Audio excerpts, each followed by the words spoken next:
মুসলমানের ঈমান আল্লাহর পছন্দ। ঈমানবিহীন গোটা পৃথিবী পেলেও লাভ নাই, ঈমান পেয়ে সব হারাইলেও লস নাই, আল্লাহকে পেয়ে সব হারালেও লস নাই, আল্লাহকে না পেয়ে গোটা পৃথিবী 10 বার পেলেও কোনো লাভ নাই। কারণ পৃথিবীকে তুমি যতই আঁকড়াইয়া ধরো, পৃথিবী তোমারে থাকতে দিবে না, লাথি দিয়া কবরে ফেলে দিবে। দুনিয়া ধোকা, দুনিয়া ধোকা, দুনিয়া তামাশা, দুনিয়া খেলাধুলা। এই হাসে তো এই কাঁদে, এই ফুর্তি তো এই আবার হসপিটাল, এই আনন্দ এই বেদনা, এই রোদ এই বৃষ্টি, এই আলো এই অন্ধকার। দুনিয়া এমন, মুহূর্তে মুহূর্তে দুনিয়ার অবস্থা বদলে যায়, মানুষের অবস্থা বদলে যায়। এই তাগড়া জোয়ান, কয়েক বছরের ব্যবধানে উনি আবার বৃদ্ধ। এই শক্ত সামর্থ্য যুবক, একটা দুইটা রোগ ধরছে, এবার একদম কঙ্কাল। এর নাম দুনিয়া বন্ধু। দুনিয়া এক অবস্থার উপরে থাকতে দেয় না। দুনিয়া দুনিয়া বহু বাদশাকে ছোট বানায় ফেলছে, দুনিয়া বহু ফকিরকে বাদশা বানায় ফেলছে, দুনিয়া বহু সুন্দরীকে কবরে লাথি দিয়ে ফেলায় দিছে। যা, তুমি মানুষ কিসের বড়াই করছ? কেন অহংকার করছ? তুমি তো উল্লেখ করার মতো বস্তু ছিল না। যেই ফোঁটা দিয়ে তুমি হইছ, এই ফোঁটার নামও তো মানুষে নেয় না, এই ফোঁটার নামও তো নেয় না। লজ্জা করে, শরম পায়। তুমি সেখান থেকে হইছ। মাতবুরি করো, অহংকার করো। এক বুজুর্গ বলছিল এক যুবককে, যুবক অহংকার করো কেন? যুবক বলছে, আমারে চিনেন আপনি? বলছে, হ্যাঁ চিনি। আউয়ালুকা নুতফাতুন কাদিরা, তুমি হইলা প্রথম ছিলা নাপাক দুর্গন্ধ, একবার দুর্গন্ধময় একটা বীর্যের ফোঁটা। এত দুর্গন্ধ, যেই দুর্গন্ধের কারণে তোমার মা বাপ দুইজনকে গোসল করতে হয়েছে। 2 নাম্বার, তোমার শেষ পরিণতি কবরে, লাশ যেটা অল্প কয়েকদিনে পচে গলে দুর্গন্ধ হয়ে যায়।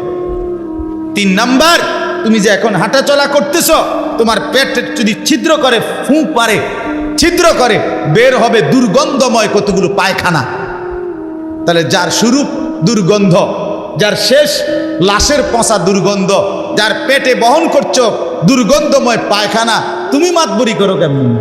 এ কেমন জিন্দিগি ভাই, কেমন জীবন এটা? ঘন্টার পর ঘন্টা, 3 ঘন্টা মোবাইল টিপে কেমনে একজন মানুষ? 5 ঘন্টা মোবাইল টিপে কেমনে রে ভাই? তুমি মানুষ না প্লাস্টিক? হায় হায়, সারা রাত উলঙ্গ ছবি কেমনে দেখে রে দোস্ত? মুসলমান এমন হয় কেমন? আমাদের আল্লাহ আছে, আমাদের আখিরাত আছে।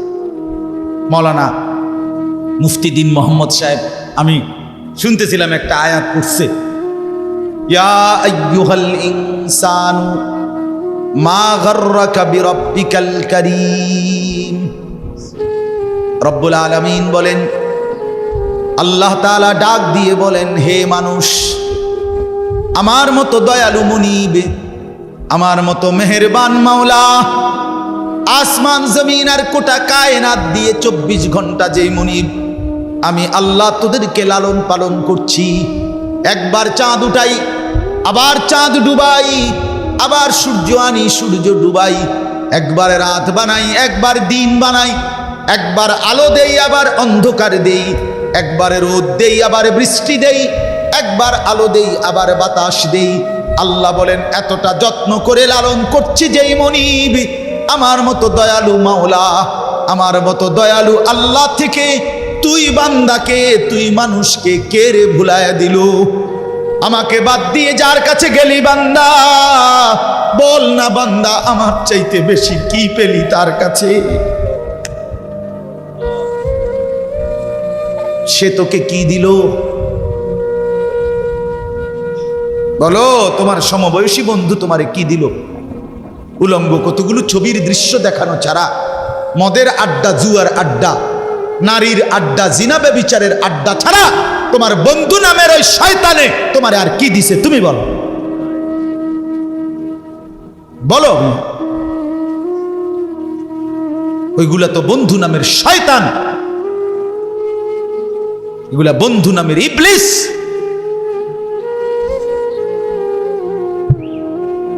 আল্লাহ আমাদেরকে বুঝ দান করেন।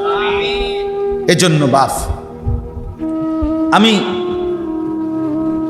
কোরআনুল কারীমের একটা ছোট্ট আয়াত তেলাওয়াত করেছি, আর অল্প একটু সময়, আমার মূল কথা বলা হয়ে গেছে। আমি পবিত্র সন্তান, পবিত্র মুসলমান, পবিত্র যুবক দেখতে চাই তুমি সুন্দরভাবে সাজো। তোমারে আমি বলি নাই জামা সিরা, প্যান্ট সিরা। তোমারে আমি বলি নাই তোমার নাকে ময়লা, চোখে ময়লা, দাঁত মাজো না। এরকম হতে আমরা বলছি কোনোদিন? ইসলাম মানে কি এই কথা? না, সবচেয়ে সুন্দর যেটা, সেটার নাম ইসলাম।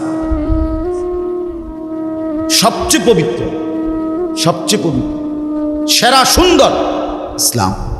রাসূলুল্লাহ সাল্লাল্লাহু আলাইহি ওয়াসাল্লামকে আল্লাহ বলছে আলা খুলুকিন আযীম। আপনার চলাফেরা, কথাবার্তা, আপনার আচরণ, উচ্চারণ সব কিছু সর্বশ্রেষ্ঠ, সর্বশ্রেষ্ঠ। সাহাবী বলতেন, হায়, হযরত কাব ইবনে মালিকের হাদিস আমরা পড়ছি। উনি বলেন নবীজি সাল্লাল্লাহু আলাইহি ওয়াসাল্লাম যখন হাসতেন, আমাদের মনে হইতো পুরা চাঁদ যেন হাসি দিয়ে উঠছে। ইদা সুররা ইস্তানারা ওয়াজহুহু কাআন্নাহু কিতআতুম মিনাল কামার। সাহাবী বলেন যেন ওই মুখ, ওই চেহারা, সেটা যেন চেহারা না, সেটা যেন চাঁদের একটা টুকরা। এরকম সুন্দর ছিলেন। সুবহানাল্লাহ, সুবহান। তাহলে সেই সৌন্দর্যময় চেহারা তো নিশ্চয়ই দাড়িওয়ালাই ছিল, ঠিক না? মা কথা কয় না?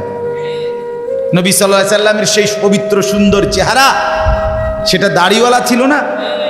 তো দাড়িবিহীন চেহারা সুন্দর হয় কেমনে তাইলে বলেন?